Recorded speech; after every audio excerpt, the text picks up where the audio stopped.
बिस्मिल्लाहिर्रहमानिर्रहीम अस्सलाम वालेकुम। अल्लाह ताला से दुआ है कि अल्लाह ताला आपके रिज़्क़ में कुशाद करे। आज हम बनाने जा रहे हैं आलू मटर वाले चावल। इतने मज़े की रेसिपी है, मस्ट ट्राई कीजिएगा। और सबसे पहले तो अगर आप मेरे चैनल पर न्यू हैं तो मेरे चैनल को लाइक शेयर सब्सक्राइब कर देते हैं, साथ साथ बेल आइकन को भी ज़रूर दबा दिया करें ताकि हर मज़े से मज़ेदार आने वाली वीडियो आपको मिल सके। रेसिपी बढ़ती जा रही है, थोड़े से हम रेसिपी की तरफ बढ़ते हैं। रेसिपी बनाने के लिए हमने क्या किया, चार प्याज ले लेने आपने। तकरीबन चावल जो थे ना वो 1.25 किलो चावल थे, जिसमें हमने 4 प्याज लिए हैं। उसमें मैंने खड़े मसाले ऐड किए। खड़े मसालों में ऊपर कैप्शन के मुताबिक आपने सब कुछ ऐड कर देना है। उसके बाद प्याज ब्राउन हो जाएंगे तो आपने उसमें लहसुन अदरक ऐड करना। थोड़े से प्याज ब्राउन होना शुरू हो जाएंगे तो आपने इसमें क्या कर देना है, लहसुन अदरक ऐड करना है। 1 टेबलस्पून लहसुन और 1 टेबलस्पून अदरक ऐड कर देना है, ठीक है। इस तरीके से आपने ऐड करने के बाद इसको थोड़ा सा पकाना है। पकाने के बाद जब आपको लगेगा नमक आपने तकरीबन 3 टेबलस्पून आपने नमक डाल देना है और तकरीबन 1 टेबलस्पून भर के आपने ना ब्लैक पेपर ऐड कर देनी है। उसके बाद ज़ीरा ऐड किया, ज़ीरा 1 टेबलस्पून भर के आपने ऐड कर देना है। टमाटर की प्यूरी 3 टमाटर ले लेने हैं आपने, टमाटर की प्यूरी बना के उसको भी ऐड कर देना है और अच्छे से पकाना है अंटिल थोड़ा सा ना ये थोड़ा मिक्सचर थोड़ा सा घी आना शुरू हो जाएगा। उस पॉइंट पे आपने क्या करना है, आलू भी डाल देना है और मटर भी डाल देना है। आलू जो है चिप्स के फॉर्म में हम लोग ऐड करते हैं। आप अपने ऑप्शनल है, आप जिस तरह मर्जी ऐड करते हैं, आप जिस तरह ऐड करते हैं ना चाहे कर सकते हैं, लेकिन बड़ा मज़ा आता है चिप्स के साथ खा के ना। चिप्स ऐड कर देनी है, साथ में मटर जो है ना वो 1.5 किलो मटर आप लेंगे तो इसमें तकरीबन किलो ही निकलेंगे, क्योंकि गंद भी होता है और छिलके भी होते हैं। इस हिसाब से आपने ले लेना है। 1.5 किलो मटर ले लिए और साथ में 4 से 5। अच्छा, ये भी ऑप्शनल होता है कि आलू आप कितना है। कुछ लोग ज़्यादा आलू पसंद करते हैं, हमारे बच्चे भी हैं तो हम लोग ज़्यादा ही डाल लेते हैं आलू, क्योंकि बड़े बच्चे इतने मज़े के चावल बनते हैं ना, बड़े बच्चे सब शौक से खाते हैं। अच्छा, इस पॉइंट पे 1 टेबलस्पून पहले ब्लैक पेपर ऐड किया था और 1 टीस्पून अब ऐड कर दिया है ब्लैक पेपर। और इसके बाद आपने क्या करना है, अगर आप यखनी है तो आप इस पॉइंट पे यखनी भी ऐड कर सकते हैं, लेकिन एक चिकन क्यूब जो है ना वो आपने ऐड कर देना है। चिकन क्यूब जो है वो आपने एक ऐड किया। उसके बाद दही ऐड करना है, हाफ बाउल जो है वो दही का ऐड कर दिया। उसके बाद आपने अच्छे से मिक्स करना है। अच्छा, इसको आपने ना अच्छे से थोड़ी देर बुनाई करनी है, 5 से 7 मिनट इसी घी के अंदर। और ये दही सारी चीज़ें मैंने ऐड की है, उसी में आपने बुनाई करनी है इसकी। तो उसके बाद अच्छा, अगर आप थोड़ा सा ना स्पाइस लेना चाहते हैं तो 1 टीस्पून इसमें ना आपने कुटी हुई लाल मिर्च भी ऐड कर देनी है, अदरवाइज ऐसे भी चलेगा। बहुत मज़ेदार ये चावल बनते हैं।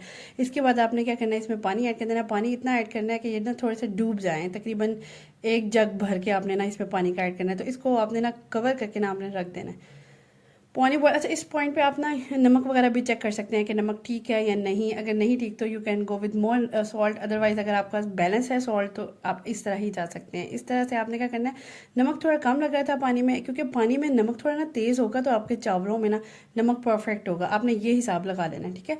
उसके बाद ये चावल ऐड कर दिए। चावल ऐड करने के बाद आपने इतना पानी ऐड कर देना है कि एक हाफ फिंगर जो है ना वो चावलों से ना पानी ऊपर हो। मैंने आपको ये पहले भी बताया हुआ है।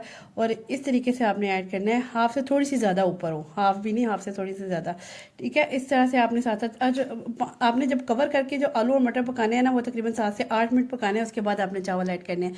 इस तरीके से आपने इसको कवर कर देना है। कवर करने के बाद इसको जब आपको पता चलेगा कि वो तकरीबन ड्राई होने वाला है तो आपने इसको खोल देना है। फिर इस तरह से आपने पकाना है, ठीक है।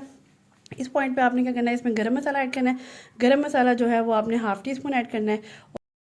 उसके बाद आपने इसको पकने तक का इंतज़ार करना है, ठीक है। पानी फुली ड्राई होना चाहिए। इतने मज़े की रेसिपी है ना, एक दफ़ा आप ये ट्राई करेंगे ना तो आपका दिल करेगा बार बार इसी तरीके से आपने चावल बनाएं, ठीक है।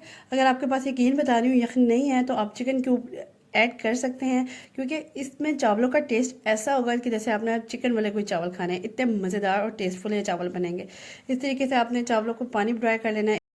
पानी बिल्कुल ड्राई हो गया तो आपने कवर करके इस तरह रखने पे हल्का सा आपने बीच दम पे आधे दम पे आपने क्या करना है, इसमें कलर ऐड कर देना है। दूध में आपने कलर ऐड करना है। तकरीबन 2 सर्विंग स्पून दूध लेना है आपने, उसमें कलर ऐड करना है हाफ टी स्पून, और उसमें कलर ऐड करके मिक्स करके और आपने इस तरह से ऊपर से इस तरह कलर ऐड करना है। फिर इसको और दम देना है, 5 से 7 मिनट पहले दम देना है। उसके बाद फिर हल्की आंच पे आपने दम देना है। इस तरह से मज़ेदार से चावल रेडी है। ऊपर आपने ना वो स्किप हो गया, आपने ना ऊपर से ना देसी घी का ना ऐसे बड़ा सा एक चम्मच ऐड करना है। आप नॉर्मल घी भी ऐड कर सकते हैं, ज़रूरी नहीं कि देसी घी भी ऐड करें। इसमें होता है चावलों में ना थोड़ी ना वो खुल जाते हैं आपके चावल, मतलब और ना जुड़े जुड़े नहीं रहते। और उसको बिल्कुल लास्ट पे आप दम पे ज़रूर घी ऐड किया करें। इससे होता है ड्राईनेस नहीं आती चावलों में, थोड़ा खुश्कपन नहीं होता और चावल जो होते हैं ना वो मज़ेदार से बन जाते हैं, घुल जाते हैं, ठीक है, मुंह में जाते हैं। इस तरीके से बिरयानी टाइप आलू मटर चावल में हमारे रेडी हैं। इतनी मज़े की रेसिपी आप ज़रूर ट्राई कीजिएगा। और कुछ इस तरह से चावल को एक और टिप बताती हूँ कि चावलों को मिक्स करने का तरीका ये है कि आपने कचोला नहीं भेजना चावलों का। चावलों को मिक्स करने का भी एक तरीका होता है कि आपने ना चावलों को ना मिक्स बिल्कुल साइड से इस तरीके से करना है, ऐसे करके, ठीक है। इस तरह से आपके चावल टूटते नहीं हैं। आप जब मिक्स करने का तरीका ऐसा होता है अक्सर लोगों का कि वो सारे चावल टूट जाते हैं, इसलिए आपने बिल्कुल साइड से चावलों को उठाना है और इस तरीके से देखिए कितने मज़ेदार से लुक आ रही है और टेस्टफुल भी बहुत है। आपने मस्ट ट्राई की है चावल की रेसिपी। आज की हमारी चावलों की रेसिपी कंप्लीट है। अगर आज की रेसिपी आपको मेरी पसंद आई है तो डू फॉलो मेरे, subscribe to my channel. Next इंशाल्लाह इसी में मज़ेदार वीडियो लेकर हाजिर होंगी। जाते जाते मेरे वीडियो को लाइक शेयर और सब्सक्राइब कर दीजिए और ज़रूर शेयर करें with your friends and family अगर आपको मेरी रेसिपीज़ पसंद आती हैं। ये सिंपल सी रेसिपी है, मैंने कहा ये भी ज़रा ट्राई करनी चाहिए, इस तरह की रेसिपीज़ भी ट्राई करनी चाहिए ताकि सब लोग इस तरह की चीज़ें बना रहे होते हैं तो इस तरह की भी चीज़ें भी ट्राई करें। तो आप भी ज़रूर ट्राई कीजिएगा और मुझे फीडबैक दीजिएगा कि आपके बटोले चावल कैसे बने हैं। नेक्स्ट इंशाल्लाह इससे भी मज़ेदार वीडियो लेकर हाजिर होंगे नेक्स्ट वीडियो तक के लिए। अल्लाह हाफ़िज़।